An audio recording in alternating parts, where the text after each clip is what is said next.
If you don't have a people stream sort of in the room with you, then you're not going to succeed. A sense of purpose isn't just fluff. Leadership is a role of influence culture. It's the way we do stuff here, right?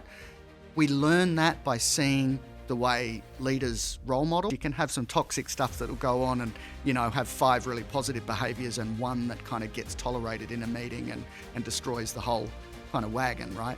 Dr. Matthew Henricks, Organisational Psychologist, leadership expert and social entrepreneur. With a PhD in psychology and decades of experience, his passion lies in creating real-world impact. As founder of Helping Hands, he has built over 27,000 prosthetic hands for amputees around the world. He is also the founder of Waterworks, a company that provides clean drinking water around Africa.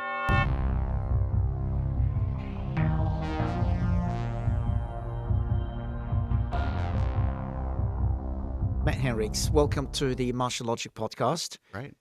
We would love to learn a bit about your journey. Your professional, occupation is an organisational psychologist with a PhD. Yep. So take us through the journey from being sort of a Year 12 graduate and how you decided to go into that kind of domain.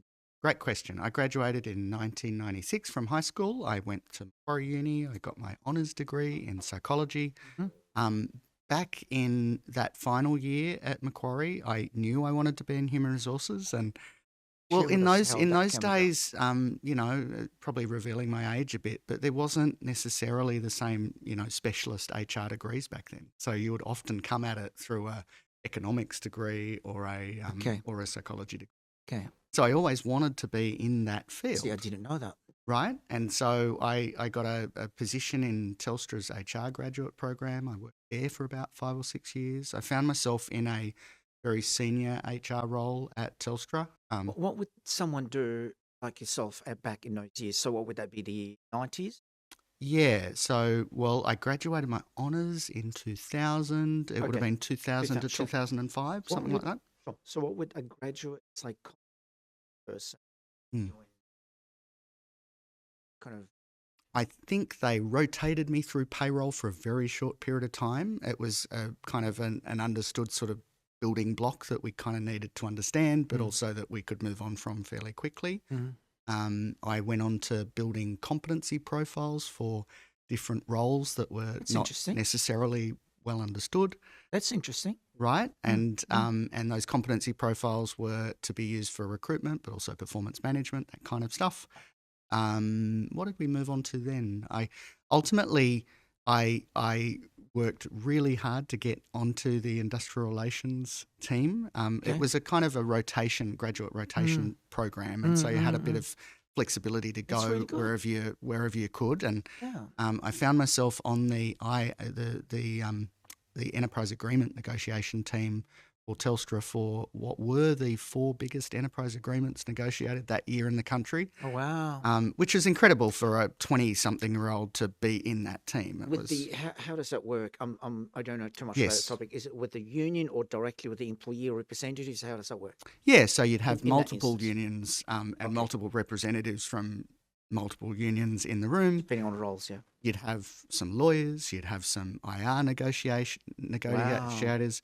My license or ticket to be at the ball game was really as the numbers guy. So it didn't matter how crazy cockamamie the idea was that the union rep or the HR manager would come up with. I had to be able to cost it and say, well, okay, cool. You're saying that you want to, give a $2 allowance per hour for people charging their mobile phones. This is what that would cost to do that. That's an amazing experience for a young person like you at that time, as a young professional. Yeah, it was brilliant. And it kind of, I came out of it with a really unique value proposition because I didn't just know what was in the awards and the enterprise agreements. I kind of knew why it was in there. I knew the kind of things that the unions would debate if we interpreted it in X way, and I knew the kind of it doesn't really say why, but I know that was the intent. Let's kind of push ahead with it. So it was pretty unique. Brilliant. Okay, and so continue on that journey. You were in Telstra for about a few years, or how Yeah, long did you stay there? so I came out of there. I went straight into my first HR management position at Okay. Telstra. I was initially looking after 10 call centres. There are about 1,000 people each in those call centres. And this Wow. is once again at, pretty early age, maybe 21 or something like that. That's unbelievable. And that kind of came from that expertise in Yeah. the enterprise agreement Yeah. kind of process. So, we're definitely in an environment where workplace relations is much more important right now, and Yeah. and I think there was a phase where people would kind of dismiss that kind of knowledge as almost irrelevant. But Yeah. I think nowadays it would be a great, if I was to give a piece of advice to people, I would say absolutely make sure you understand IR. It will differentiate you. 100%. But yeah, so I got that role in the call centres. It was learning my trade in human resources, so understanding how to deal with case management issues and the need that almost always tends to come up to downsize and or move call centres, these kind of things. So really in the thick of it. Yeah. And from there, I moved into an HR role where I was looking after all of the marketing, channel effectiveness and pricing functions at Telstra. I had, I think, 7 different managing directors. It was a much smaller team of maybe 300 or so professionals, but their average salary was 100 grand up, whereas the call centres were very different. So we were dealing with, at that time, I'm not sure what Telstra's doing nowadays, but at that time we were transitioning from a product segmented marketing function into a customer segmented marketing function. There were some major implications for organisational structure. And so, you can kind of imagine the kind of work that you're dealing with a more white collar environment and thinking through defining sort of, current and future roles and coming up with the fair processes to transition. It's A lot of that thinking kind of happening now because of AI. Yeah, absolutely, right? So I was doing that and it was wonderful, but I always wanted to become a registered psychologist as well. I was right in the middle of my master's. It was really clear by that stage I was earning an awful lot of money. I was in a really senior role. I was proud of what I'd accomplished, but I also wanted to get back and finish my master's, because I felt like, well, if I don't do that while I'm still young, I may never do it. So I took a career break. Telstra were really great and gave me a career break. And so I took 12 months to kind of explore, and that's really when I fell in love with consulting.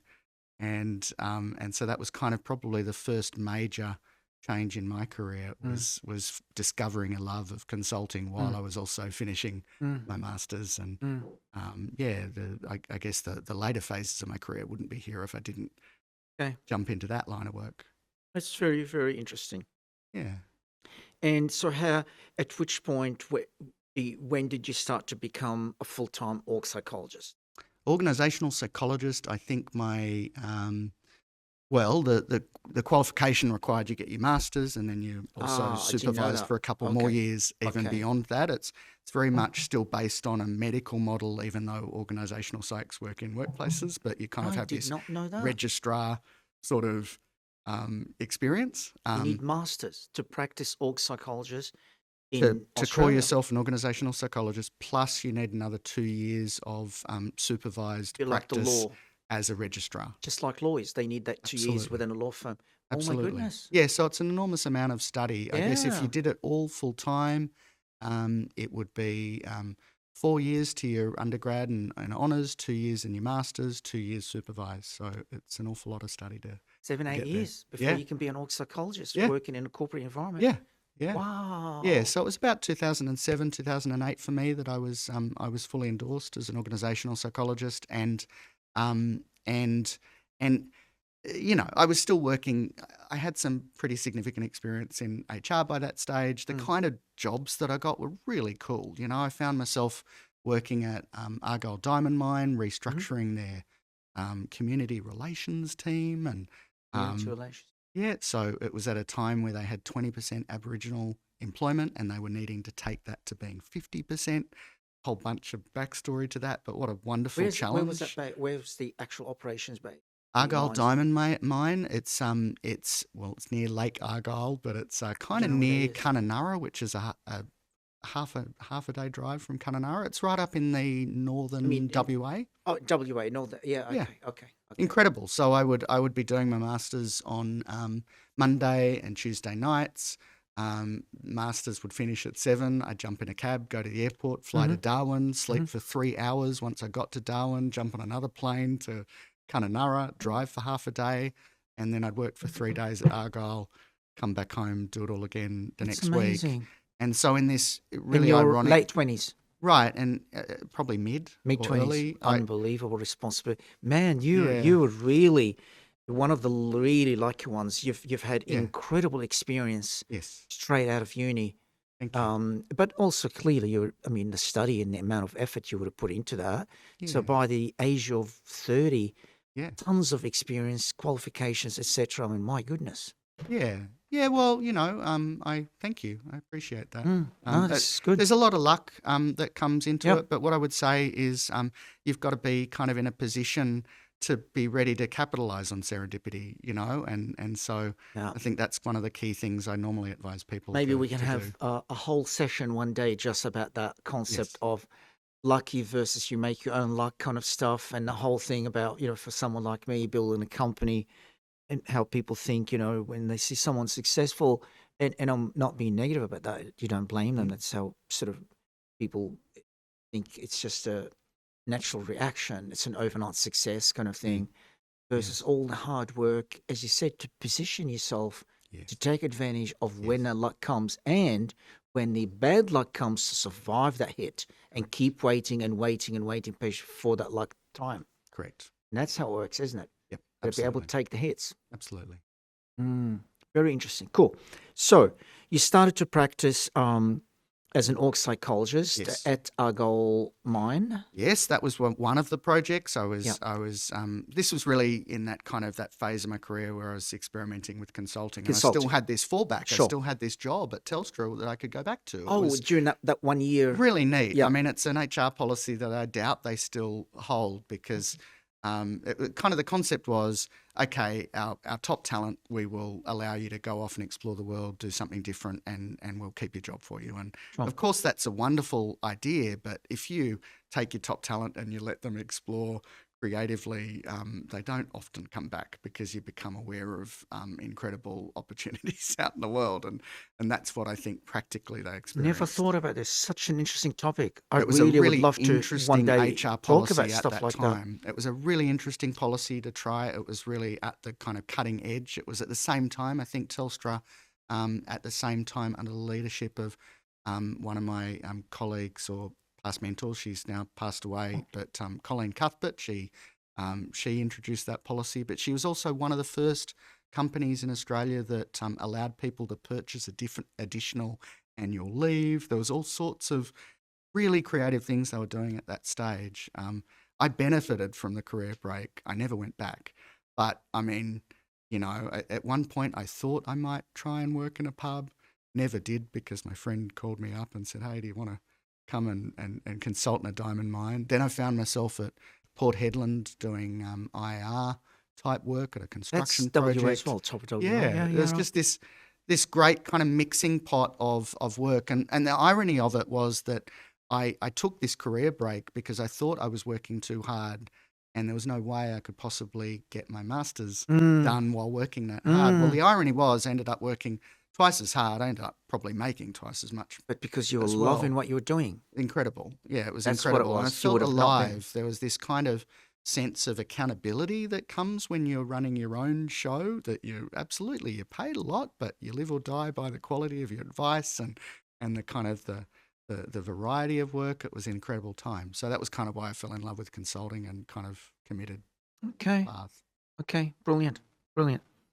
And so we will come back to some of that, but I want to now just continue the journey of at which point you got involved in founding the charities. Yes. So quickly through the journey, if you can just connect the dots for us. So you were doing the consulting, then fast forward to the charity stuff. How did that come about? What were you doing? What was going on in the world and in your head and around you where you fell into this, or how did that come about?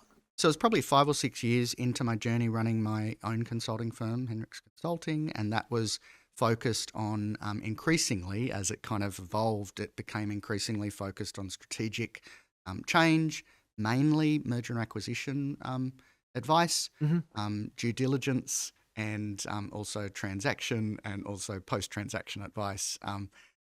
We all know that the vast majority of change efforts and in particular acquisitions fail based on the goalposts that they set in advance of the purchase. We know that this is the case.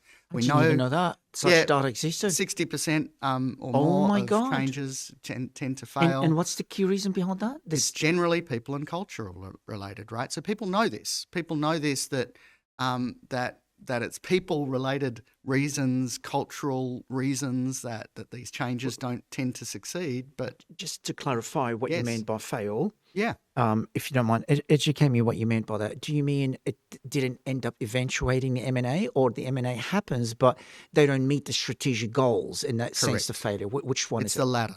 So they set this goal. Let's pick a really common pattern that you see in the market an awful lot. You see a small startup that has carved a real niche in the market, is doing things incredibly creatively, is responsive, nimble, all the stuff that's great about a startup. And of course they get the attention of a big behemoth that thinks, oh boy, we'd love to buy that in. Not just the product and the market share, but we kind of want to protect that thing. We want that nimbleness. We want that to, if possible, we want that culture, to rub off on us. That thing that made them successful. Right. Okay. Right.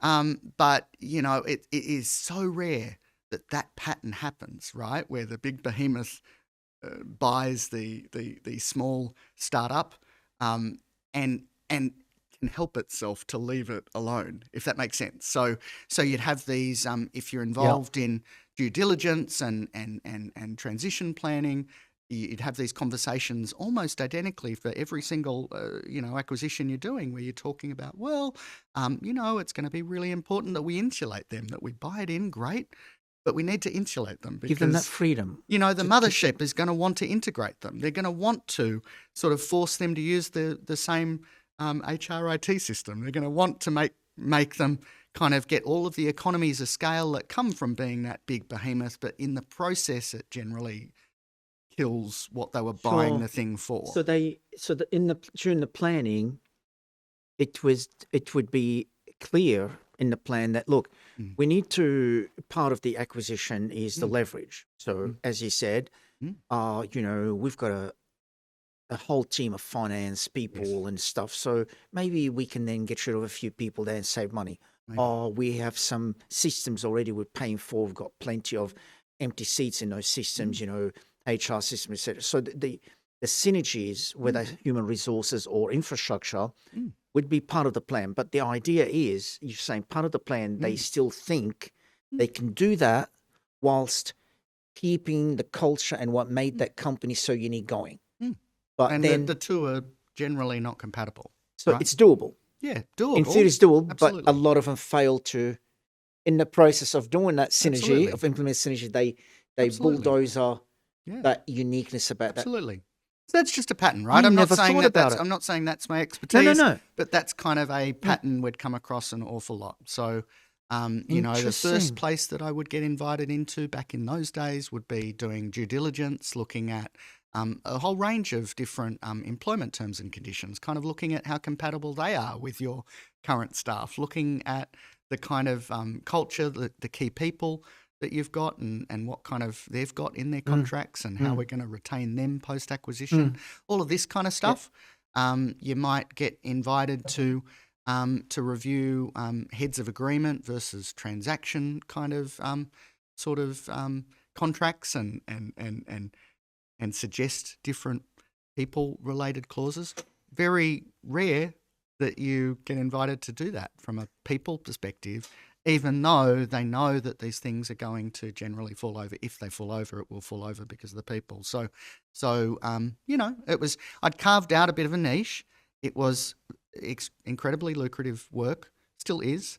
And really that's when Helping Hands and Waterworks came along, because I became aware of this opportunity to fund Helping Hands and get that started here in Australia. So and it was what's the just story a of Help- social project at that time. So sort of you're indirectly telling me, just to unpack Yes. that, Helping Hands is an organisation that was founded roughly when and where? Yeah, it was founded in Pyrmont. Actually, it wasn't really its own organisation for the first 2 or 3 years. It was just a social project that was being funded Pyrmont, by Sydney, Australia. Yeah, Just for Pyrmont, Sydney, people- Australia. And it was just being funded. It was just a social kind of project, a service project. To do that what? was to build prosthetic hands for landmine victims. We funded that project being started, just within Henricks Consulting. So it was me and my team doing it with spare time. And we had the financial resources to make a difference and start to give back in the community. And so we looked to do that. How did the idea of starting this foundation, when did that start? It's Who came up with the idea and when and why? Yeah, I did. I'm looking at the person. Yeah, you All are right. looking at the person. Where? You were watching some Vietnam movie. Do you have maybe No. perhaps a veteran granddad, someone like that? Where did this come from? No, there was a project being run in America called the Ellen Meadows Prosthetic Hand Foundation.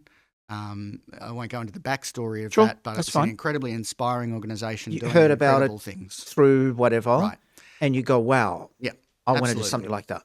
In many ways, I mean, I tend to think that the parallels between starting a successful and sustainable charity project are very similar to the kind of requirements to do the same in a sort of entrepreneurial setting, right? Totally agree. And probably the most well-trodden path is finding something that's already been done in America or the UK Maybe or a even- bigger market, Maybe right? even more difficult. Right, absolutely. And so that was all I did. I picked up a project that was being done in America. We like to think we kind of put a bit of icing on the cake and made it a bit better, and founded it in, it was probably November 2011. We made our first prosthetic hand, fast forward the clock. Where was that made? The actual hand. It was made at a campground in just shy of Foster, New South Wales. It was. I'm a church member and took it along to trial it as something that we could do as an activity with my parents and other friends. Oh, at the wow. Didn't campground. require too much expertise from No. so-called... No, right? But I was road Experts. testing the idea that we could do this with corporates. And so effectively what Helping Hands is we bring 30 bits of plastic and metal to your workplace, and your employees physically get an opportunity to build a real prosthetic hand. Building or assembling? Well, assembling it, we'll Okay. call it building. That's but fine. yeah, we That's fine. kind I of just tend want to know what, Yeah, we what assemble. goes in there. And those Allen parts, keys, where are those parts made? um, Designed and made and... America from the Ellen Meadows Prosthetic Hand Foundation, and we'll assemble them in workplaces all around Australia. Have done for the last That is- kind of number of I years. didn't know that. And so the innovative thing about it wasn't just that we're building a prosthetic hand and this device was really well This is designed, just brilliant. but it's kind of it was accessing a market that wanted to fund something that wanted to reconnect So many with a sense companies of meaning. want to do... Yeah, Right? they want to give Yeah. back to the community, and you're giving them a brilliant way of doing it. Yeah. With that collaboration with them. This is really So it started with fantastic. just one hand, but just this month we clicked over 27,000 hands have now been built and donated all around the world. It was initially designed to help landmine-related amputees. That's still the number one cause of people needing hands, but of course, it would be a lousy project if we were discriminating against people based on how they acquired the disability. So, especially- agricultural accidents, industrial accidents, you name it. If you live in the developing world, That's you've right. got no means by which to get a Yes. prosthesis, but you need one. Ours is the project for you. That is brilliant. Yeah, I mean, it's the interesting thing is I wouldn't have been able to do it if I was not already running a incredibly profitable sort of merger and acquisition advisory firm. But equally, once I started it, the lens I looked through was very much the lens of an experienced sort of organisational psychologist. I understood that we wanted to make a major change in the world.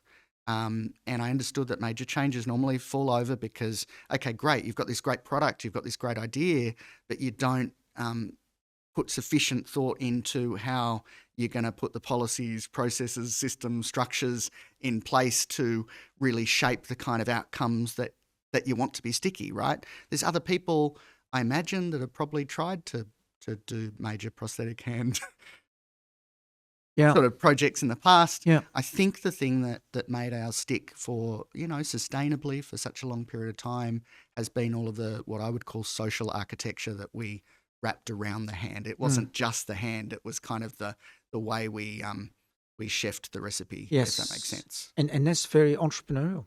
Yes. In itself, it had to make sense. It has to create that win-win-win, whoever the parties involved, Correct. for it to work. Correct. And that's what entrepreneurs do. They spot an opportunity to create a win-win situation. Yep.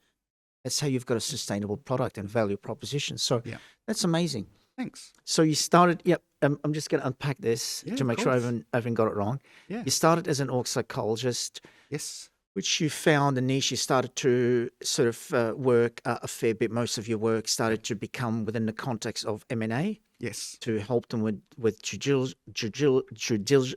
diligence. Yes. And making sure the plan post-acquisition is going to work. Make sure the plan is correct in terms of matching cultures and roles and whatever. Yep. So they don't end up in that 60% failure statistics. And then from there, you've come across the this charity Helping Hands out of the US, and you thought you could bring it to Australia and engage the corporate community in the process and make it a win-win. Yeah, that's brilliant. Yeah, thank you. So how about we talk about this thing? I know that you've got another charity. I would love to definitely give you the podium to talk about that as well, which is Waterworks. Yeah. But if we just, while we're here, of course, he said something so interesting. And I'll tell you why it's interesting in every honest way, because I'm learning about leadership myself. I've got so much to learn. Yeah. And I'm really thirsty to learn about that stuff. That's why most of my guests are org psychologists who talk about leadership, because I want to learn. And I thought it's a win-win. If I can learn, audience can learn. And my audience are leaders, managers, execs, and HR leaders. Yeah. Yes. So in saying that, with that context in mind, you said something very interesting. Purpose-driven, or creating a purpose, working in that charity opened your eyes about, for a leader or leadership, meaning the company and the leader, the whole organization, the whole idea, to be effective. This is my own words, folks, not yours, but that's how I sort of gathered from what you're saying. If there was a purpose, it's going to be better. I'll give you the microphone. I love this. Yeah, great. Tell me, how do you see it? Give us examples. Explain as much as possible. Yeah, great. I mean, when we started using other people's employees to build our hands, we weren't just doing it in the same way that, the Smith family allows you to go and volunteer at their distribution centre at Christmas time. Sure. We thought that's not enough, right? Not enough to make the kind of scale of difference we wanted to make. And so what we effectively did was we designed a leadership program that was built around building these hands.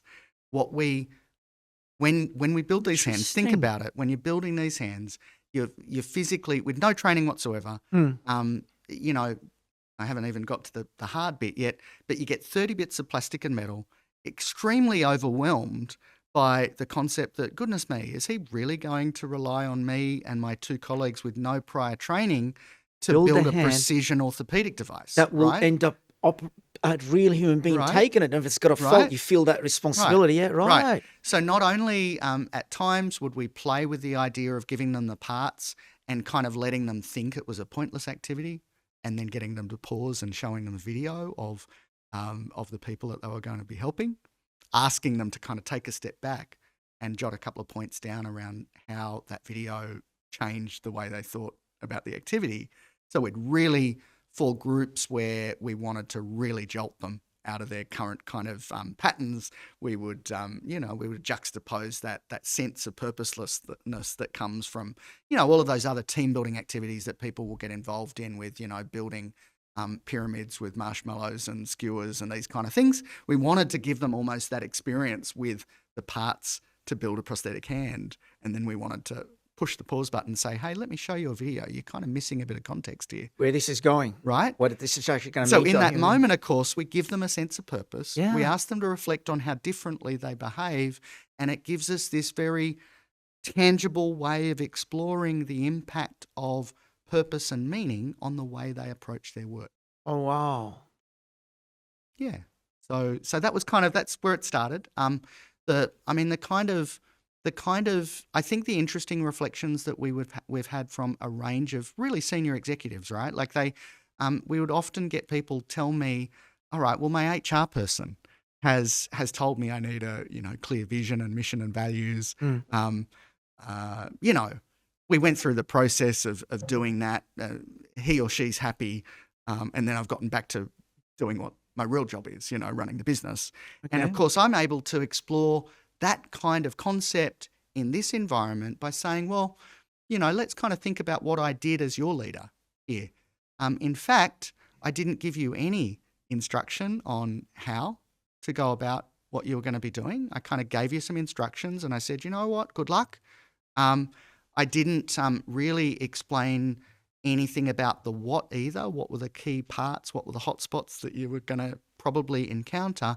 All I do up front is I invest heavily in helping people understand why these hands are important, why there's all these people out there that need the hands that they're about to make, why they should trust our organisation to get them to people in need, and also kind of help them connect emotionally.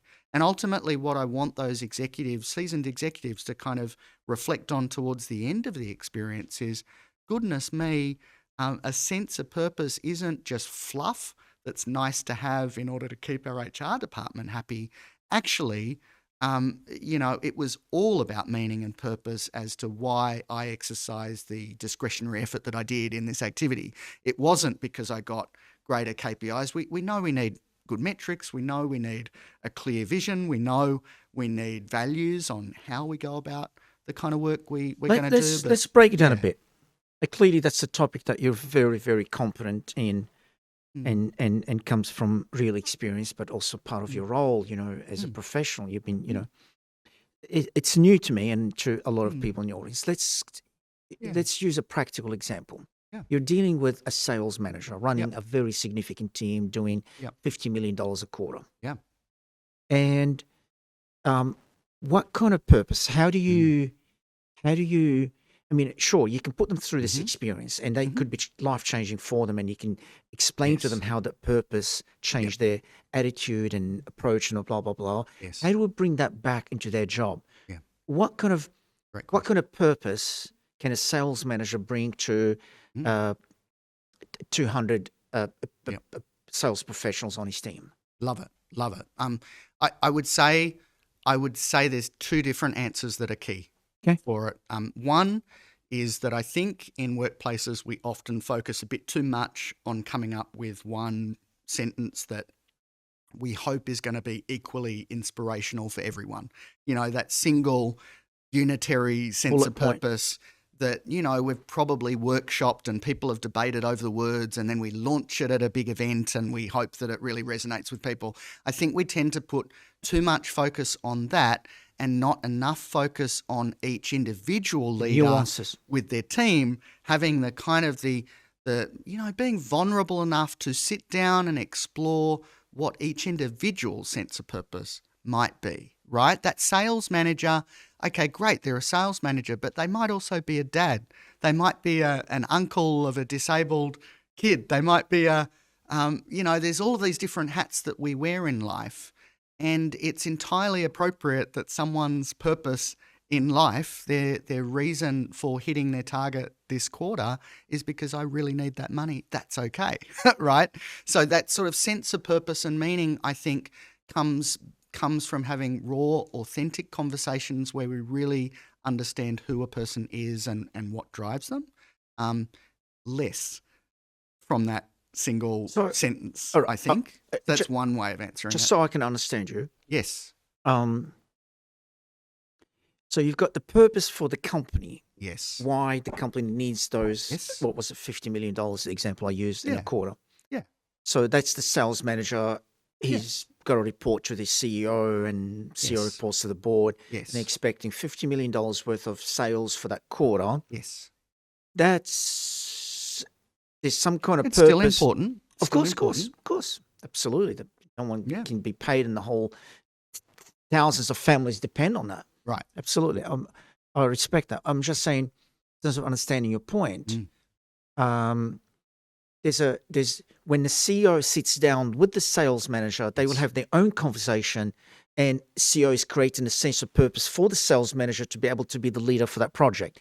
Then the sales manager needs to sit with those team leaders, perhaps those 10, 15, maybe team leaders, and work with them individually about what it means for them for this to happen. For example, in the case of sales, it could be, what does it mean? That's a question I ask, and I would love your comment on that in interviews and when I'm talking to salespeople.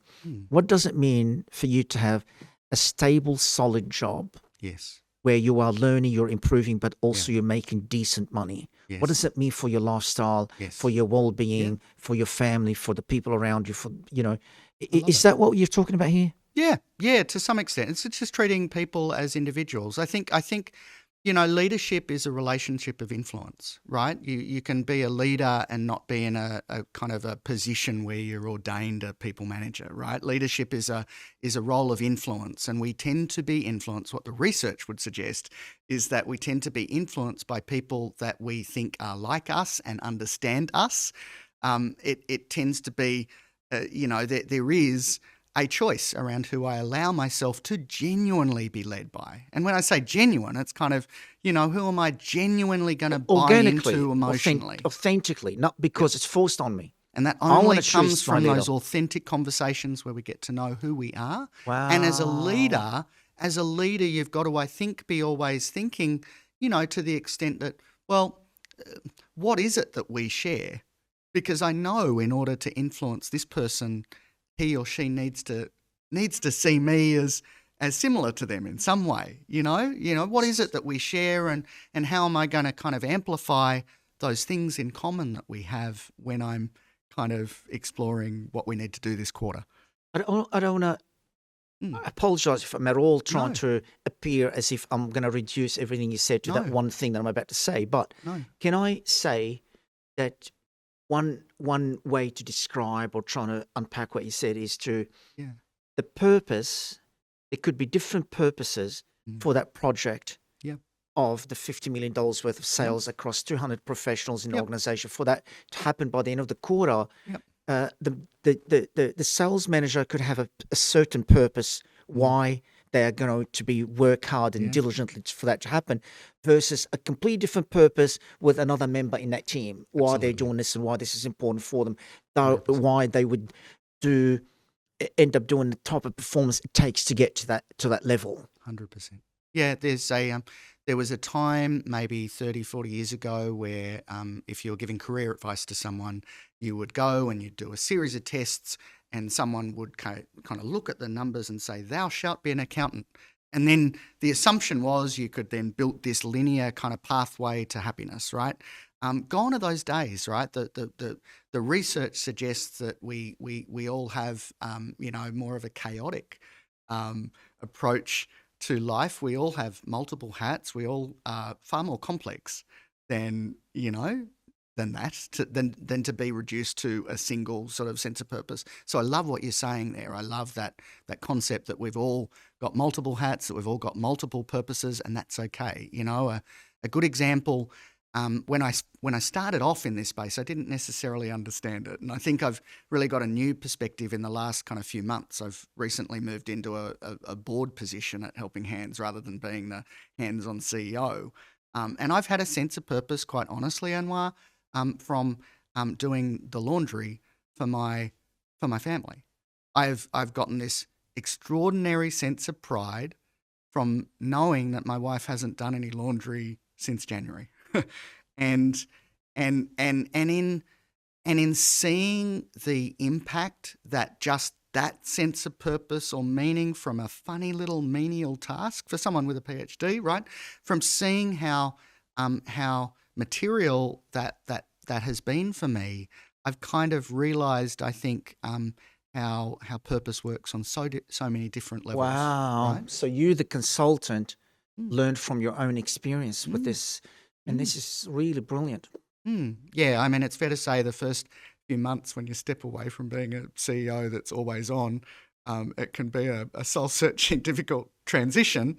And I would never have thought that doing the washing was going to help me kind of get through that first few weeks, but it did. This topic is huge. we might be talking about for the next hour. I'm warning you. That's okay. So here's an interesting angle to also please maybe help explaining this whole thing. Please. Do you watch rugby league? Are you by any means I'm a West Tigers fan, sadly. Oh, but you watch. Oh, great. So what's his name? The captain for Penrith. Nathan Cleary. Thank you very much, Nathan Cleary. If you were his consultant, right, your org psychologist.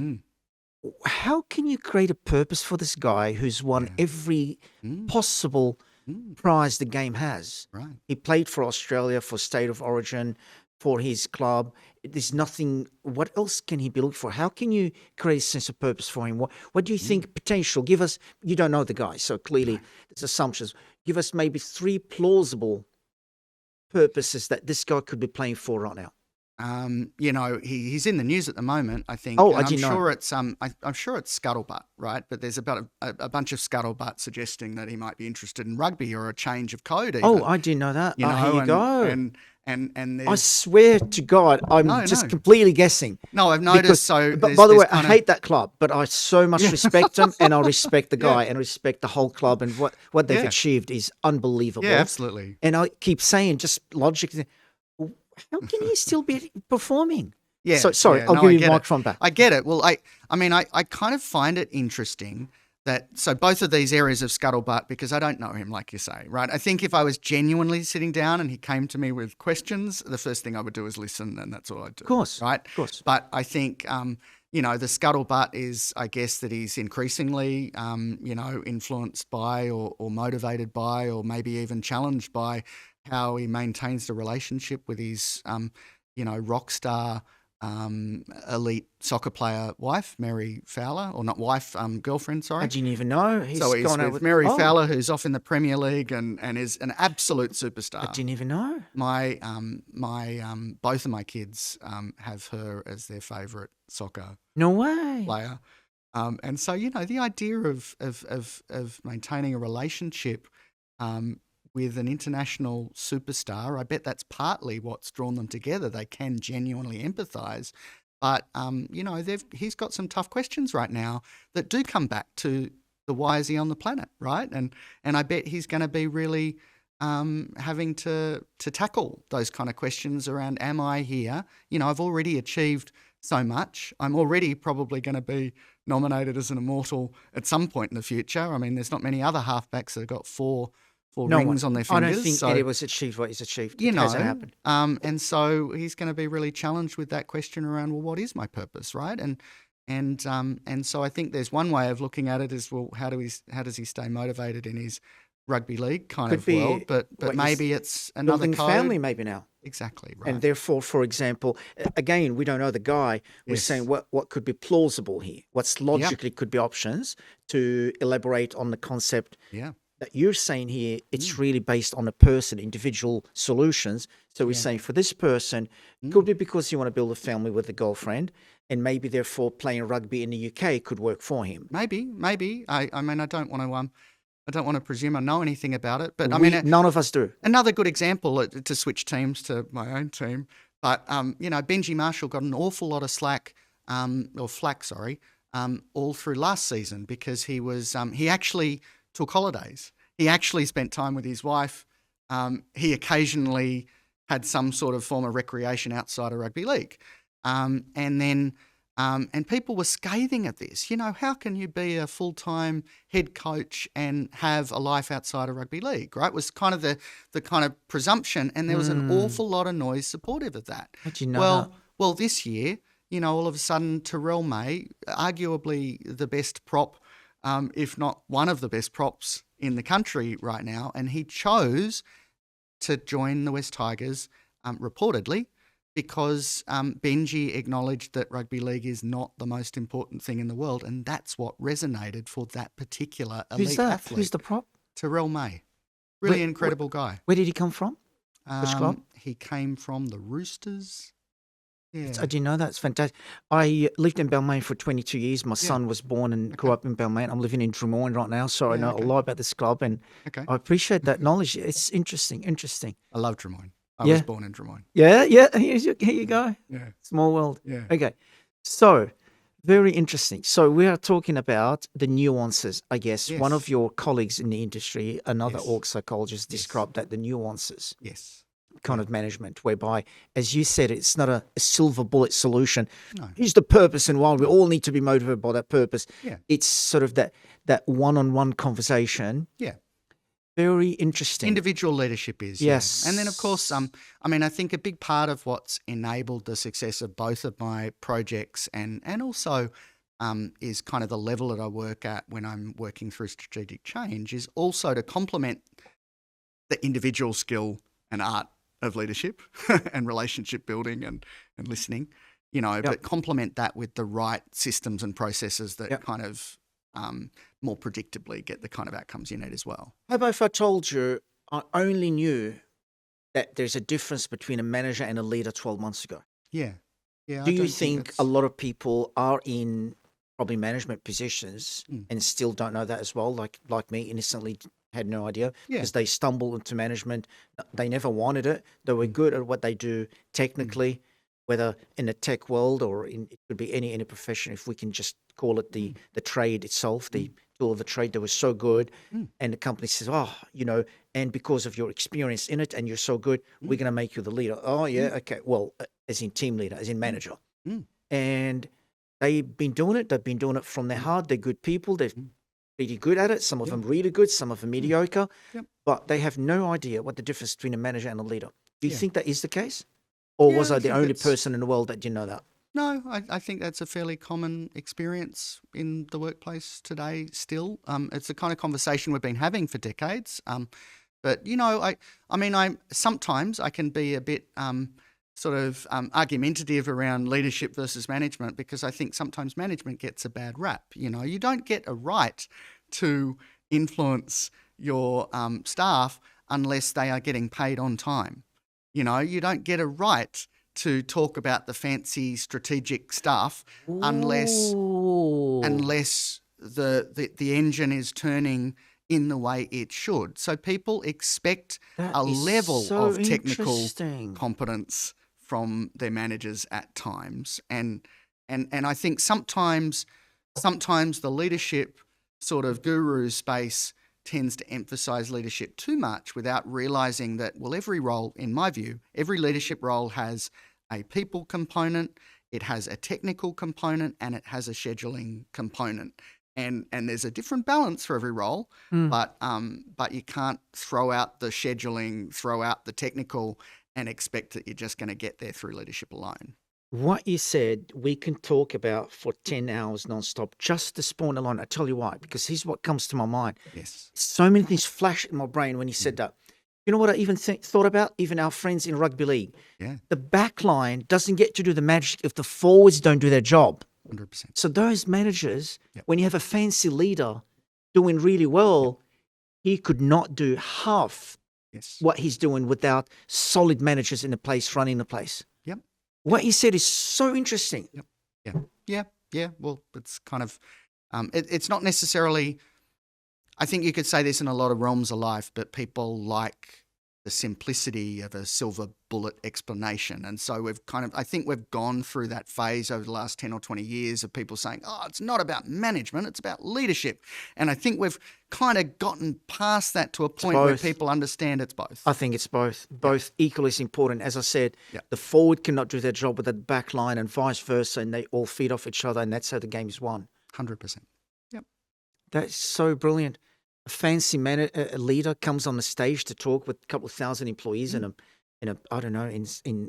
some stadium or whatever. I mean, my goodness, can you imagine even the reception if you've got unhappy culture, lousy management, lousy HR, if those managers aren't tight and doing a pretty good job, they're not even going to be given a chance to start the conversation, let alone, do you know what I mean? Like, it's so obvious. Yep. But I never saw it until he said that. Just boom, clicked in my head. Thank you. No, absolutely. That is so interesting. Both equally as important. So let's talk about it when it's the same person need to exhibit both. Yes. That's an interesting challenge. It is. Slightly different to what we the way I've been describing it. We need the solid managers, then the leader comes and can do their job. How about when we need I don't think you can even have a solid manager. The way I'm using that word, it's my own word, folks, by the way. So-called solid manager, meaning really tight, running a tight ship in his department kind of thing. I think by even saying that, he would have to have exhibited a lot of leadership materials. He could not even become a good manager without some leadership qualities. Yeah. To be honest, agree. Yeah. it's baked in, isn't it? I mean, an extra lens I'd give you to think about management is I tend to think that if you are leading a team, you need to be able to add technical value. You know, it doesn't mean that you need to be able to dive into the detail and do someone's job for them, but you need to be able to add a level of technical value above and beyond what they're bringing to the table. And you're in a unique position to do it because it's very hard to traverse the detail and then flick the switch and go up into the kind of ethereal. It's very hard to, if you're running Martian Logic and think, you know, we're not just building new software. I, as a CEO, need to think about, is there a market that doesn't exist right now that I need to shape, right? Very hard to work at that kind of global leadership space and think about what are the kind of markets I need to create and the changes I need to kind of almost influence in the broader society, whilst also understanding how do I troubleshoot that kind of programming bug that I've got this week. And so, you know, just by nature of scale, you can't always traverse all of those things. But if you work with managers to understand kind of the unique contribution that you want each layer of management to make, then you get a better chance of them getting that balance right in terms of management versus leadership. You know, that they, you know, if you're adding value at the right level, you're not going to be micromanaging people by adding value, if that makes sense. So how far does this go against the notion of you don't need to be the smartest person in the room? Or maybe it doesn't. They coexist. No. What you just said about you've got to have certain technical competence to be able to be a good manager in an organization based on, you know, the space it's in, the industry, etc. You have level of competence to be a leader, an effective leader. How does that coexist or goes against the notion of you don't have to be the smartest person in the room to chair a beautiful, constructive meeting that can propel the company forward or ideas forward? I love the chair a beautiful, constructive meeting bit. I think that you probably don't need to be the smartest person in the room, but one of the most replicable empirical findings in organisational psychology is that there's a high correlation between intelligence and someone's performance in work. It's, in fact, the single most predictive factor. What is it? Sorry, explain that. What's that correlation? The correlation between what? General mental ability, you know, IQ, intellectual horsepower, whatever you want to call it, and someone's, you know, capacity to work. That's at different levels, right? But I would very much doubt that you can't be a sort of an intellectual equal of the people that you're leaving. Having said that, do I think it's a great thing to say as a leader, you know, that hey, my whole strategy here is to bring in smarter people than me, and to be humble in that way and invite everyone to really exercise their full discretion? Absolutely, right? But you know, there was a... You can write a whole book just about this topic. I love this topic. Yeah. I absolutely love this topic. I so much want to learn about it. In my company right now, in the last few years, the biggest challenge on a daily basis, on an every 2-hour slot basis, especially with the product team. It's a team of product managers / business analysts who come from real experience in our company, minimum 5 years of interacting with clients via support, in supporting capacity, tech support, or implementation. New client comes on board, they work with them on how to implement the platform within their organization properly. Or no, that's pretty much the two areas where they come from. Sorry, the streams where they come from into product management. And you've got those folks and the developers. Yes. And when I'm having the meetings every single day, we have that meeting at 11, whether it's sometimes half an hour and sometimes 3 hours. Yes. The biggest what's the word, barometer or something for me to know if I'm doing a good job or not is the quality of this conversation. Yes. That 11 o'clock meeting. Yes. How do people feel at the end of that meeting? Yeah. When people leave the meeting, how do they feel? Yep. And so many times I walk away from that meeting, I want to really beat myself. I'm so disappointed with myself. Yeah. I know I said something, I did something that maybe isolated someone, pissed someone off, did not acknowledge someone enough, etc. Yeah.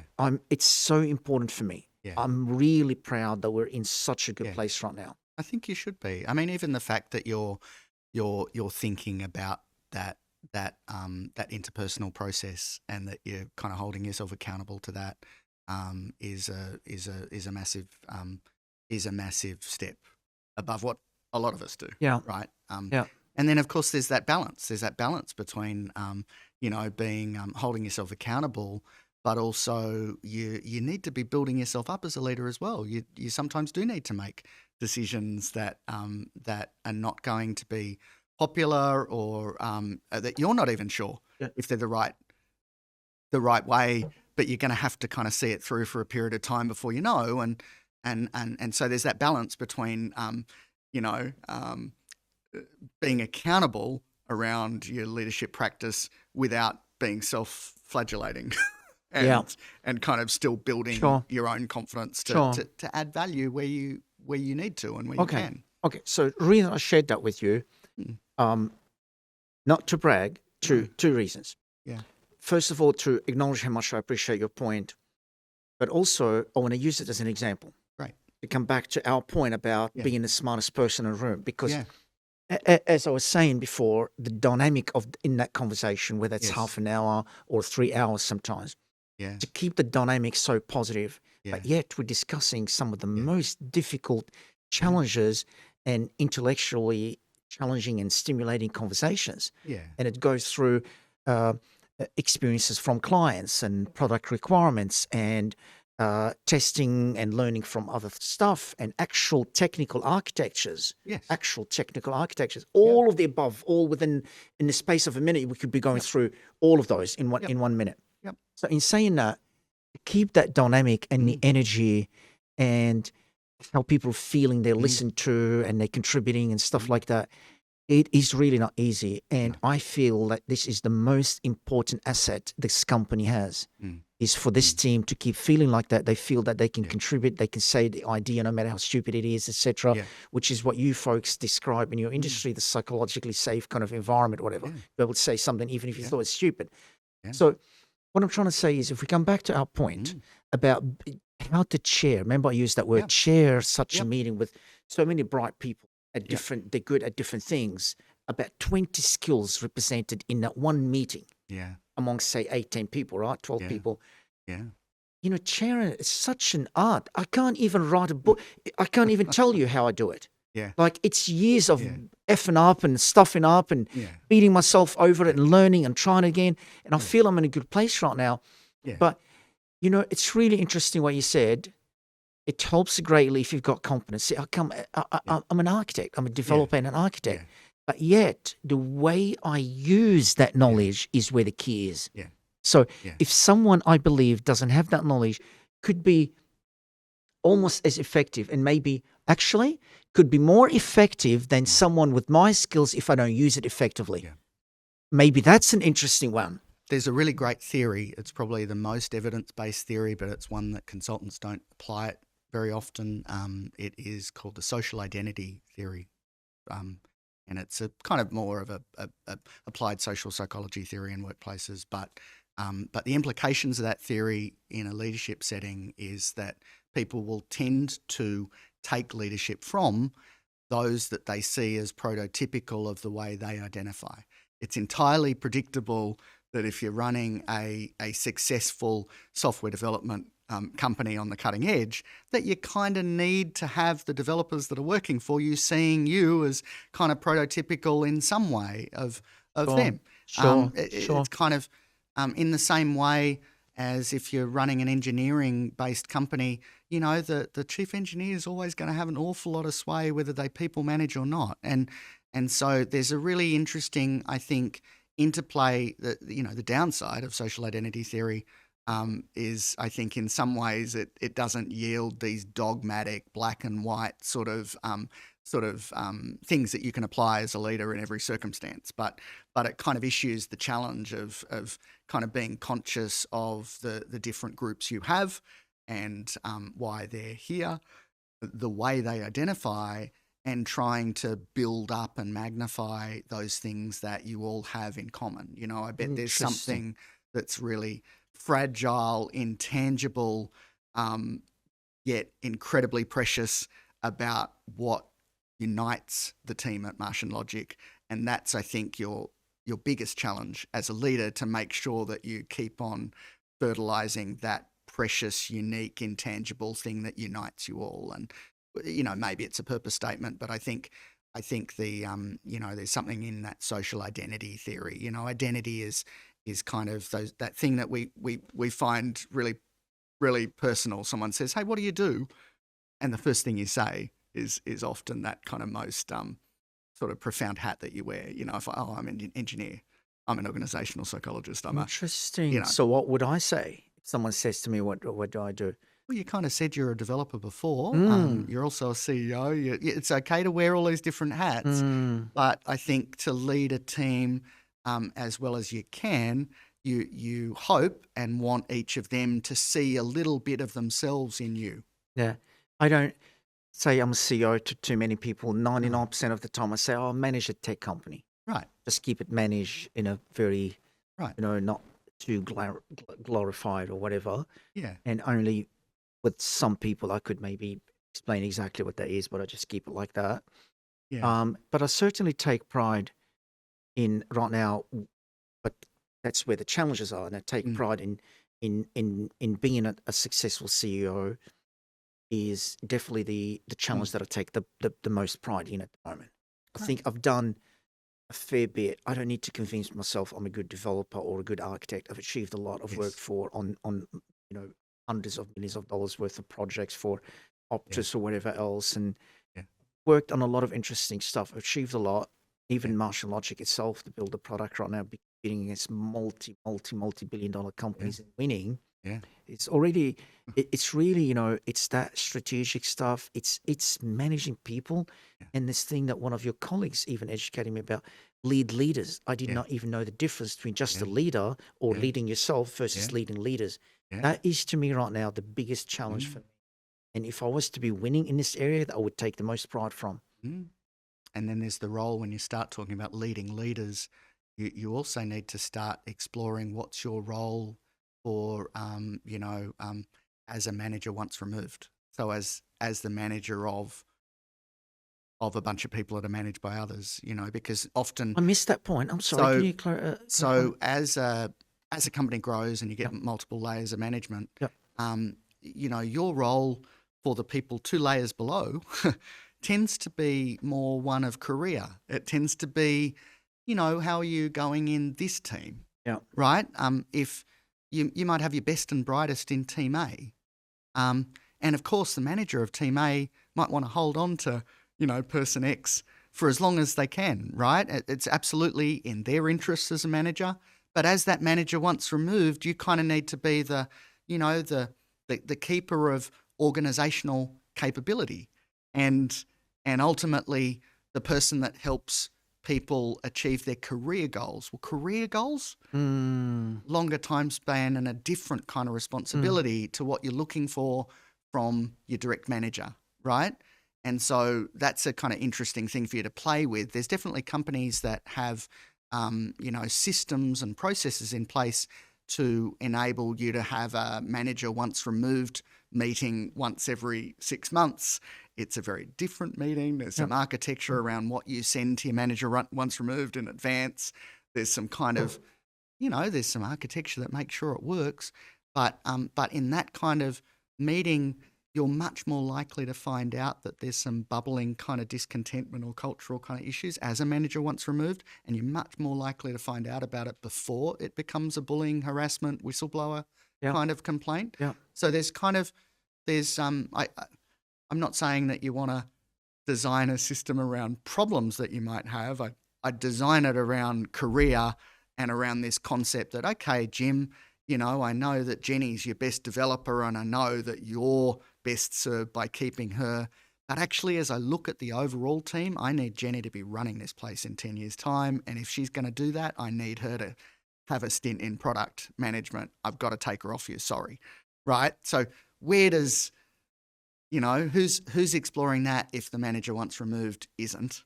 Because it's certainly not going to be Jim. It's certainly not going to be the direct manager. And so she's sort of wrestling with that idea as what's your responsibility as a manager once removed is another interesting thing to play with. Anyway. What can you, not necessarily you, as a consultant, clearly it's such a wide field, but if you ever worked on with leaders who were struggling with this concept of they're not doing well in the area of leading leaders. Yes. So, for example, a CEO like me who's got 6 execs,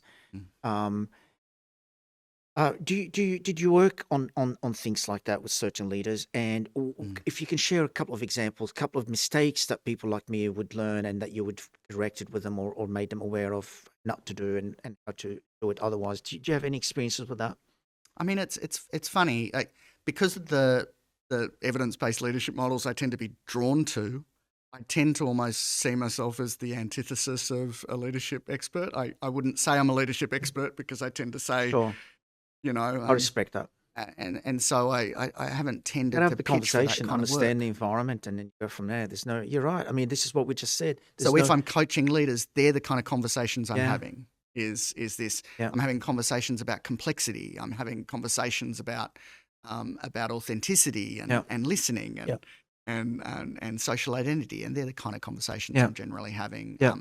And and this kind of comes back full circle to that comment around, can you, do you need to be the smartest person in the room to lead a big team? Well, no, you don't need to be the smartest person in the room, but it's very hard to, it's hard to solve this tapestry that you need to solve as a leader without having some serious intellectual horsepower. So, no, totally agree. I've just been processing. You're so right there. I've been thinking, the so-called sharing that meeting. You've got to have that intuition of how you direct the conversation to where you feel you need more oxygen in this about this idea or this idea, and moving the microphone so swiftly, and therefore the conversation is advancing at the quickest rate possible. Otherwise, you could be going in circles if you don't have the minimum level of competence required to share that conversation. The word that gets a bad rap, I think, sometimes, which I think I'm hearing a lot from what you're talking about, is the word wisdom. We don't use that enough in the context of leadership, and I think it's right to say, as you've said, you've screwed up just as many times as you've succeeded over decades, and all of that leads to you being able to conduct this orchestra, on a regular basis, and know which chord to pull at which time to get what you need, And so that from my perspective, that's wisdom, not intellectual horsepower. And I think they're related, but they're kind of unique constructs. Okay. Let's switch things around a little, to what you do yourself, which is what you've done. Your specialty as an org psychologist, which is the M&A thing, consulting to firms where an M&A is about to take place. You could be working for the acquirer, or sometimes there's no full acquisition anyway, maybe just a merger. But nevertheless, sometimes you could be working for either parties of the merger on either side, correct? And so what is it that you want to share to people listening? What can you share about in terms of the challenges and why? What's your mission when it comes to that? What's the value that you add for either parties? And why should those organizations hire people like you, in other words? Where's that biggest value that they get from hiring someone like you early enough before they stuff up, in other words, to avoid stuff-ups? First of all, there's just a familiarity with the transaction in the first place. If you've never gone through one of these journeys before, you kind of want someone in your corner early to help you get ready for it. the notion of what are the kind of first 4 or 5 steps involved. The what's a teaser? The kind of 1 or 2 page sort of that you send out in an anonymous fashion. At what point do we start signing NDAs? Do we hook in business brokers or not? What's a memorandum of understanding or a heads of agreement? Are they the same thing? Kinda, but what are they? How much do you include in your heads of agreement? You can probably sign one really quickly and have it not terribly detailed and presume that you're going to get through the detail in your negotiation. What's the downside with that? And then once you've got your heads of agreement and you move into a due diligence kind of process, as a either seller or a buyer, what are the kind of questions you're going to ask on the buyer's side? And on a seller's side, how are you going to inspire confidence in the acquisition from your people that are interested by having basically everything already ready, right? There's in the olden days, there were physical data rooms. Well, nowadays we've got data rooms that are a lot more sophisticated online. Yeah. Well, do you have your cloud-based data room already ready to go before you even send out your teaser, for example? And sort of there's an interesting, I think, psychology around the transaction that's probably the next book that I'd be interested in writing. And I, there's certain messages that you project to people by having a teaser in the first place, whether you have a business broker or not. There's a certain message that you project when you over-disclose details in due diligence or not. There's an interesting, that would be the first thing I would say. A good friend of mine who's really brilliant at what they do, they left their job because he somehow heard that the company's being acquired. Yeah. And I'm going, what? How could they let this happen? Yeah. I mean, I'm thinking here, this is one of the biggest thing that you add to the organization about how to, at which point you let people know and how do you let them know and make sure you can retain these talents and not be scared because you're left out of fear because there is no knowledge. There is, that fear. It's a really interesting kind of dynamic around, He loved his job. It's a really interesting dynamic. You absolutely should be formulating views about key staff and about key messages and all of that kind of stuff during your due diligence. And too many transactions do not do it. Too many transactions, there's always a finance and legal work stream, right? Sure. If they're smart, they'll also have an IT work stream.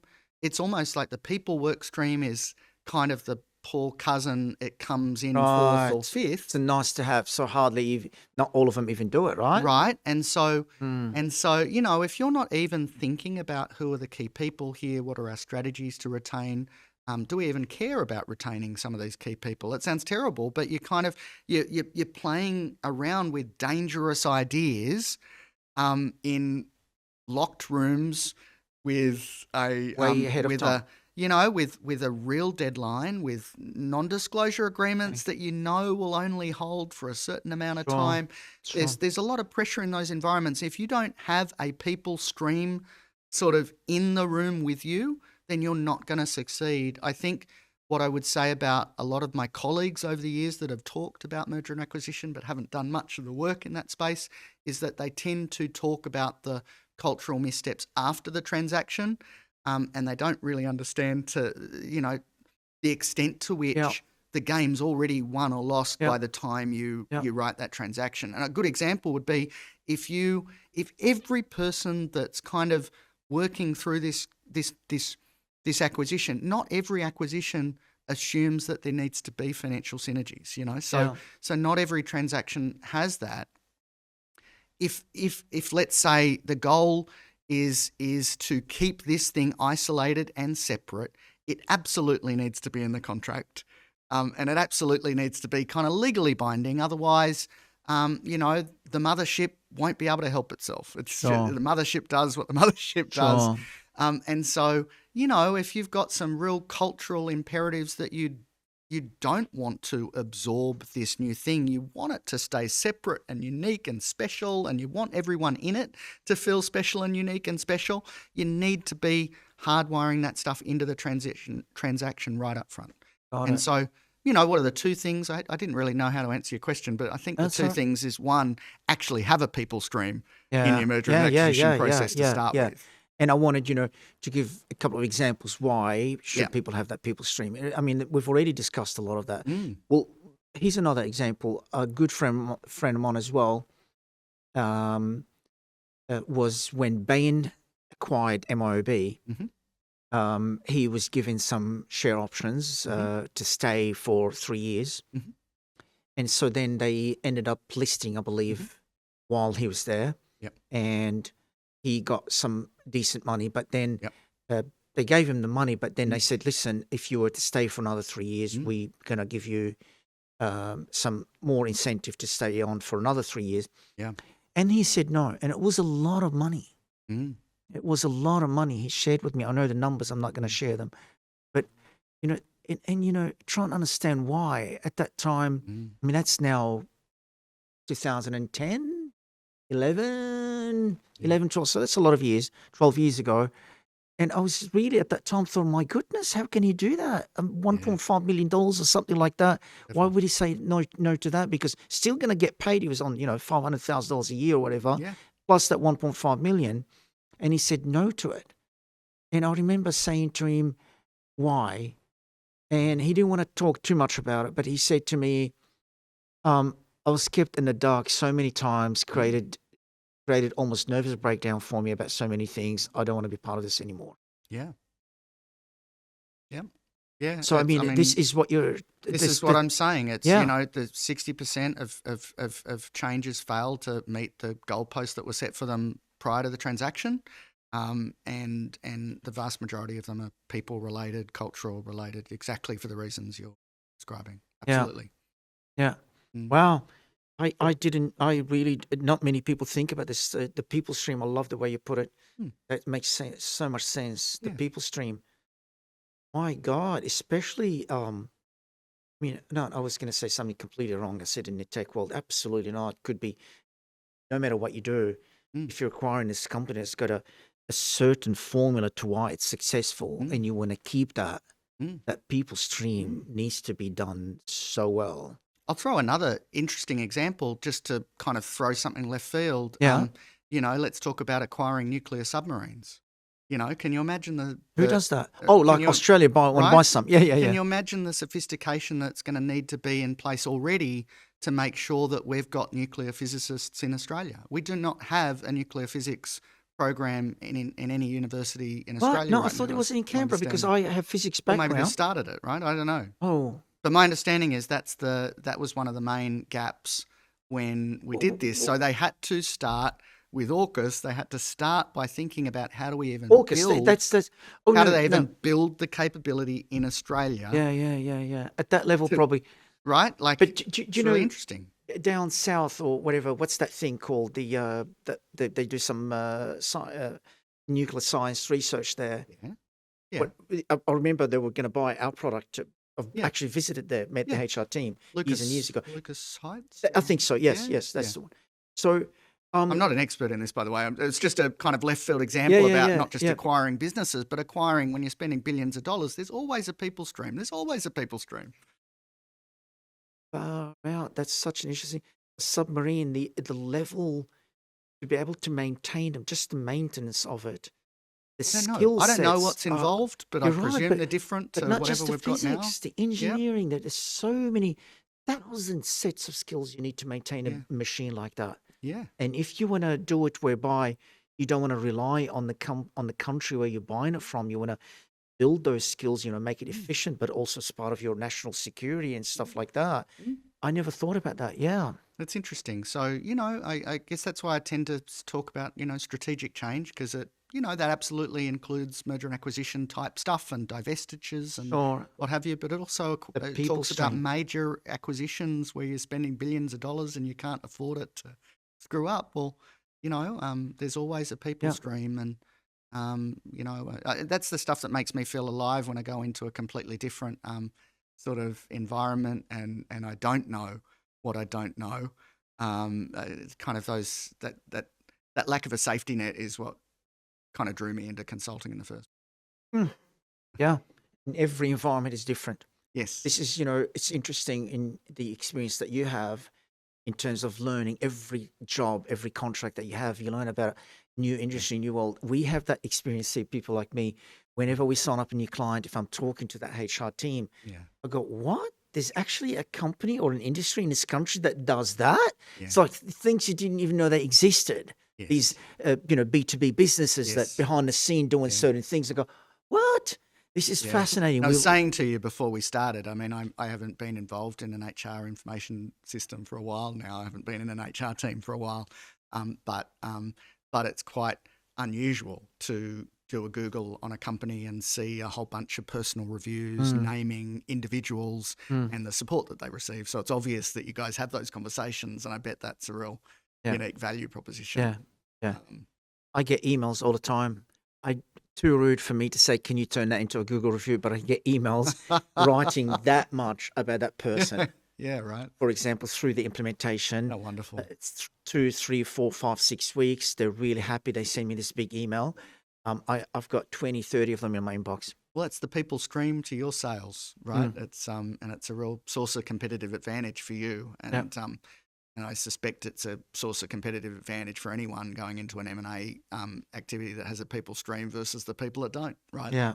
So, yeah, the biggest challenge I would love for you to comment on that. See if you can help me and help others on the through it. Yeah. The biggest challenge that I feel that we're having right now, reflecting back on my challenges as a leader. One of those challenges, significant, maybe not the biggest, but one of the biggest, right, is so the people that I deal with directly, that, for example, that team of leadership from the product leadership, senior developers and the product managers, that 11 o'clock meeting that we have.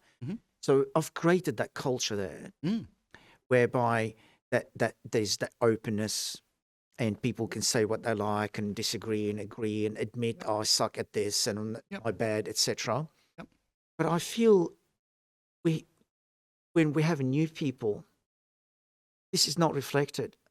It shocks me. I'm talking to, say, for example, I don't know, an account manager who's been with us for about 3 months or 6 months, 4 months, and I'm having with him, somehow the conversation develops into a bit of a serious conversation because there's a mistake being made here and I'm trying to get to the bottom of it.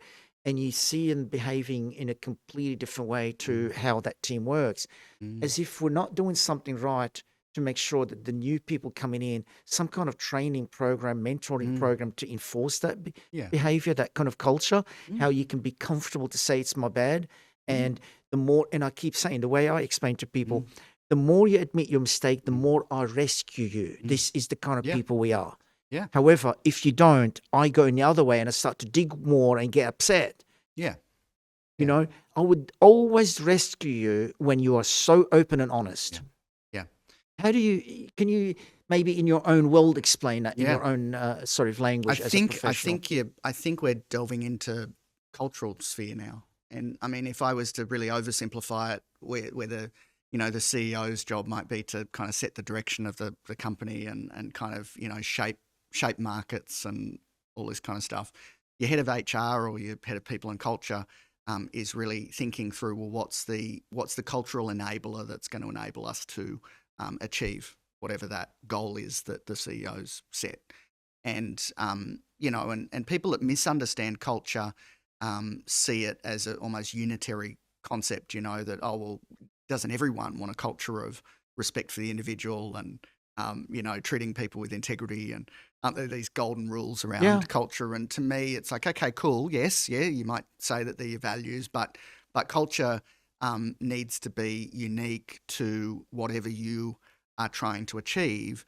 And if you've got a good head of people and culture, they'll not only help you as a CEO wrestle through what's unique about the culture that we want. And you've kind of shared a few things there about we don't want a blame culture. We want, a psychological safety and a concept of, confidence to make mistakes and seeing them as a positive. Yeah, and come up with ideas, no matter how stupid they might be. So that's kind of okay. So, you're working with your CEO to define what the kind of the desired culture is. I think that next layer of sophistication is then thinking, what is the social architecture that I need to shape that in a predictable way, irrespective of, whether someone's a current employee and been here for 10 years versus that new starter. And of course, how do you pass it on? Yeah, so induction might be part of that. But, normally I would say... So what's induction? How do you pass on something like that? Is it a video? Is it a training? Is it a course? Or is it you sit in a meeting with people and you lead by example? Do you know what I mean? Systems, symbols, behavior. Oh my God, what is that? So behavior, it's the behaviors that the leaders in the organization role model. Yes. People will see them disproportionately as emphasizing what this place values, right? We learn the way we do things around here, which is basically the best summary of what is culture. It's the way we do stuff here, right? We learn that by seeing the way leaders role model the kind of behaviors and the behaviors that then get celebrated in these key meetings. If I don't spend enough time with these guys, so are you saying I should make sure we spend time with them? Or? One aspect, that's behaviors, right? So the role modeling kind of behaviors is one.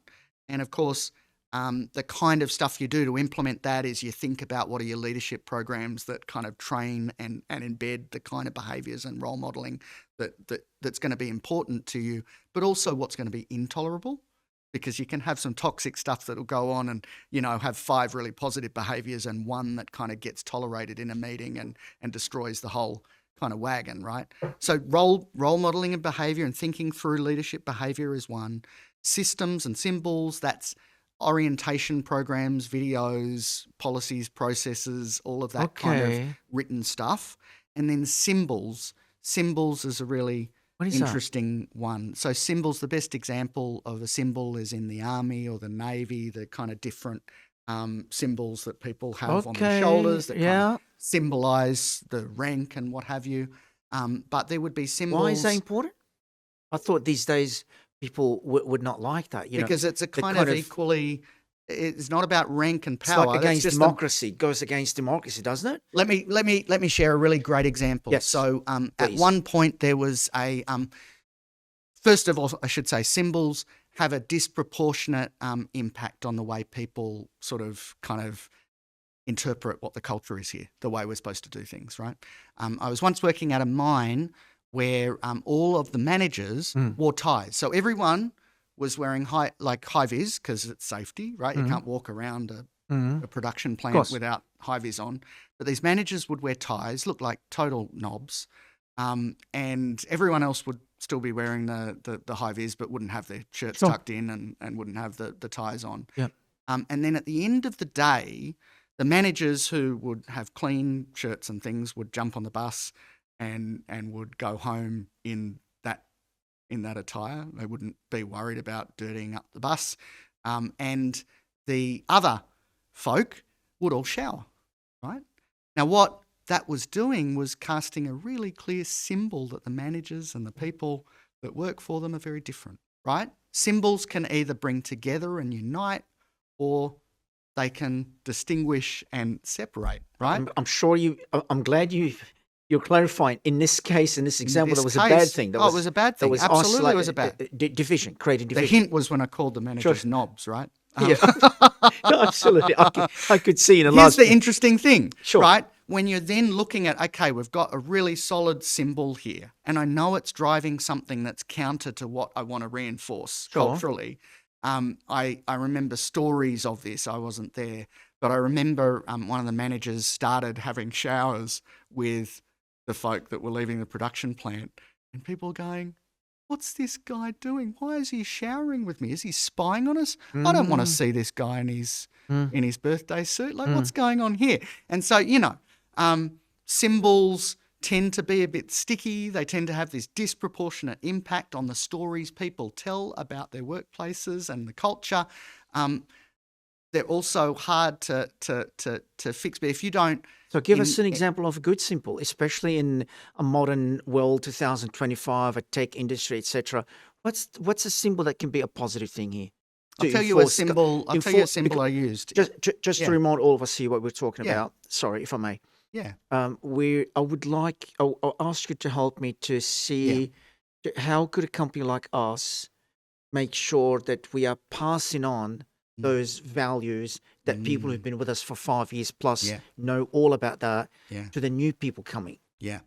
Yep. So when I was running Helping Hands, one of the key things that I wanted to do, I kind of had this premise up front, this is more a strategy, was, okay, how are we going to make as many prosthetics as we can, right? How are we going to just really make a ding in the world? And my kind of strategic decision was, you know what? We're going to make so much more if we've got an army of self-facilitators out there building as many hands as possible. Then the other option would be to kind of increase my speaking fee and try and keep it to myself, right? Keeping to myself would kind of look like having accreditation programs where you charge lots of money and we have barriers to entry. Giving it to the world starts looking like open source IP, right? And so the kind of symbols that I then introduced into our workplace to give life to that strategy, because it all comes from the strategy, right? And then from the strategy, you start thinking, well, what's the kind of culture we want? And the culture for me, we really wanted to be non-threatening to our customers. We wanted them to see us as part of their team that was enabling their work, not the other way around. So all of this stuff kind of fell out of that. The symbols I put in place that I kept on reinforcing, and anyone that's ever worked for me as part of Helping Hands would know, the number one thing I always said is, well, if we ever find ourselves saying no to someone who wants to make a difference, we've probably lost our way. It was just, for me, that was just a catchphrase. It wasn't the strategy, right? But it was just this thing that we kept on reinforcing. If we found ourselves grimacing about someone calling up and they were asking a question in an irritating way, they were kind of trying to get us to do something unusual, we could say no to doing that thing that we don't even have the resources to do, by all means. But if we ever found ourselves in a position where we were stopping an extra prosthetic hand being made for some reason, then my sense was that we'd probably lost our way. And so it was just that, you know, it's often the simple stuff, and it makes total sense when you look back on it in retrospect. But you know, a good example would be it helps people to start to keep an eye on what's noise and what's the real purpose why we're doing this. This is noise. I can deal with that.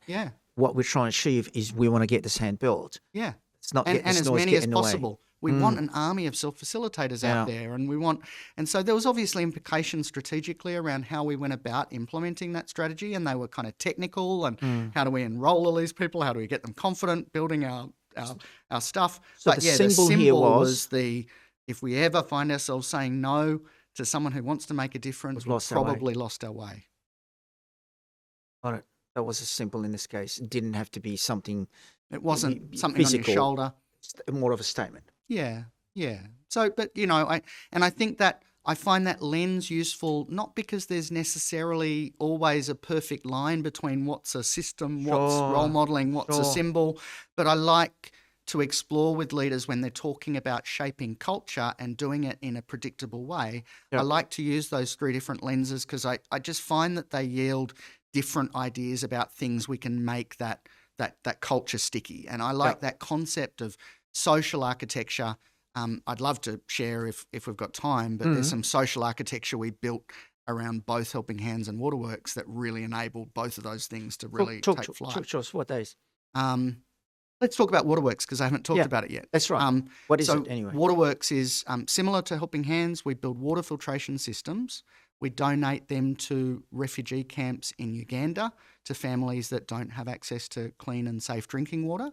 There's refugees in Uganda? Yeah. So these are people fleeing to Uganda from places like the Democratic Republic of Congo or South Sudan. Okay. Along the border with South Sudan is one of the biggest refugee kind of populations in the world. There's about 5 or so million people in just this sort of small strip of land. Really heartbreaking when you see it.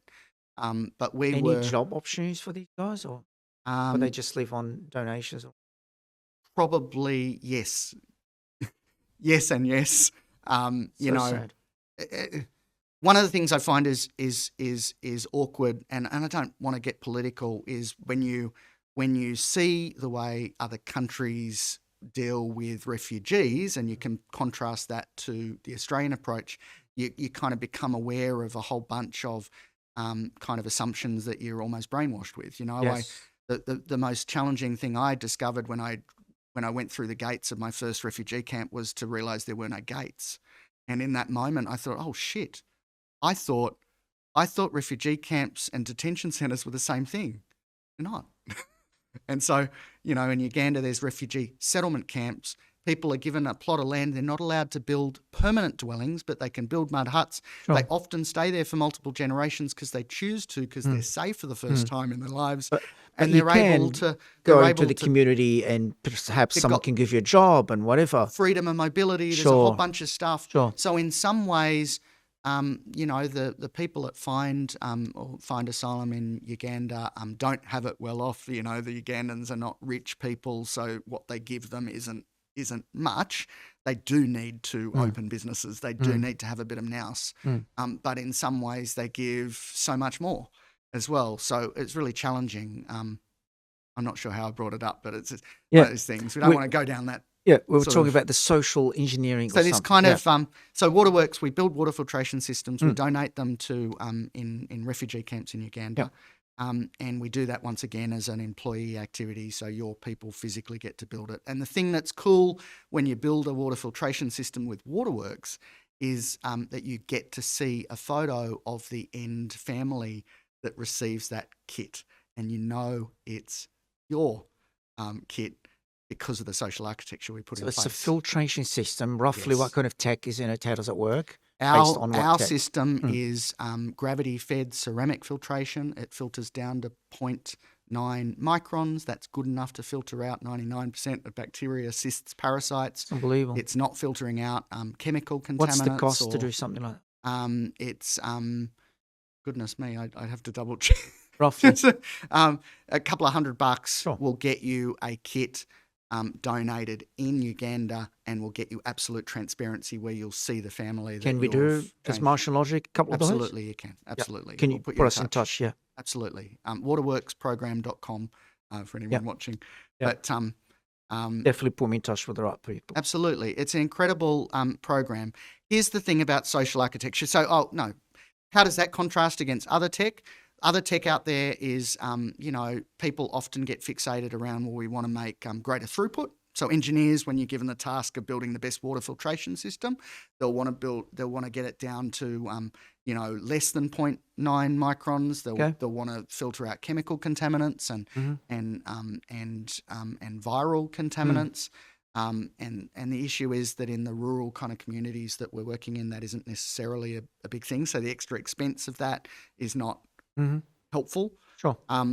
They'll also talk about throughput. The thing is, once you build a really high yielding kind of throughput machine, you tend to need to maybe seed fund a company to do it. So you maybe nominate a winner and a loser and give them a company to sort of filter water for people.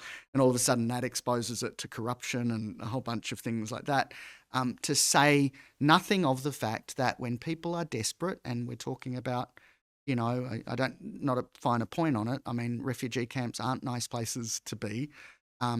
You're talking about really desperate people, and desperate people do desperate things. Oh. And solar panels from the number of UNESCO solar-powered filtration systems donated to schools that I've seen lying in disrepair is really startling. And with all the best of intentions, they thought we'll give this massive system to a local school. But of course, in doing that, they're creating haves and have-nots. They're creating bigger social problems in that community where everyone had nothing. And all of a sudden, you've got some winners. That's a real problem, right? So all of a sudden, the solar panels get taken for and sold. The metal gets taken and sold for scrap. Yeah. It's a real problem. So it's an environment where the importance of social architecture is really important. Yeah. So how did you make sure those filtrations don't get taken out and or sold or traded in that environment? First 5 thing, million people there. First thing was the humility to actually say, you know what? I have no interest in founding a charity project here and learning every mistake that every other charity that's come and gone before me. I've got no interest in making all those mistakes again and having to learn for myself, right? Let's learn them, So the first thing we did was we partnered with an existing charity that was doing great things and had been in the space for 10 years, right? We found this mob called Lifewater UK, and they taught me all of the kind of stuff I'm spouting off now. They taught me that before I'd even tried to put one filter into Uganda. How do you make that filtration system when it's installed in a family's home? Yeah. How do you make it whereby it's not subject to be, or it's not the issue? Why it's wasn't all it the social solved? architecture? Yeah. So first of all, we did that. One of the key things that Lifewater taught us was, you know what? The Western world is obsessed with solving problems in their head and saying, you know what? We want to maximize our bang for our buck. We're going to make sure that our, if I've only got enough money for 5 systems, I want them to go to schools or health centers, right? You think, oh, well, of course. I mean, how can you even tolerate the idea that a hospital would not have clean water? So let's help them first. Problem is that's as soon as you make that call, you create the social problems that you create bigger social problems than you came to solve. So what they said is you've got to do census, get solid census data for an entire village, and you've got to help everyone in that village before you help one. So that's what we did. We got census data first. We didn't even go to the first village we went to, which was Katoma in rural Uganda. We didn't even go there until I knew I had 150 systems for every family there. In that village. Everyone. So therefore the entire village is protecting this environment. And there's borders around that. Of course, there's the next village, but of course you've got to have a plan. You've got to have phase 2. No. When you have 150 guards, meaning everybody in that town, that's secure. That's brilliant. Okay, so that's one of the social architecture things. On the other side of the coin, we really wanted people to have, from my perspective, I wanted every donor to have an emotional connection with their donation, right? Like, I think we're all desensitized to late night ads of kids with flies in their eyes. As tragic as it is, it just doesn't move us to action anymore. And I wanted to create an emotional connection with the donations that people would be making. And so the first thing I did, once again, before we did a single exercise, before we even trialed the water system, we built a website called 3 Billion Stories, and that was just a glorified courier tracking system where you had photos of the donor and you had photos of the recipient. So effectively every system that we donate via Waterworks has a unique alphanumeric code. You plug it in just like you plug it in Australia Post, and you can literally see a photo eventually. You see when your kit's quality checked and it's passed. You see when it's arrived at the distribution centre in Uganda. You see when the distribution event is kind of scheduled, and you see ultimately the face of the smiling person that's received it on behalf of their family. Brilliant. And so it's just a good example of just 2 little social architecture things that make all of the difference, right? And I think, if I was to, there's a lot of people, well-meaning people out there that think that sentiment is enough to start a good charity and emotion is enough. And I would say, but you've got to back it up with the social architecture that's going to ensure it's going to work. You've got to know it's going to work before you even put boots on the ground. Yeah, 100%. Thank you for sharing. That's amazing. Listen, I've kept you here for a long time. You've been incredibly generous. It's been a fun conversation. Absolutely. But, as far as I'm concerned, I'm really grateful. I've learned a lot from you. I hope that you found it mentally stimulating as well. I really appreciate you, man. Thank you very much. I appreciate you. I want to set up a lunch with you and someone that you might find that interesting. Someone friend of mine in the M&A space. That's what he does for a living. Okay. I think you should meet him. Yeah, great. Love that. Good stuff. Thank you very much. Anwar. Great to meet you, man. Thank you. Thank you. Thanks, everyone.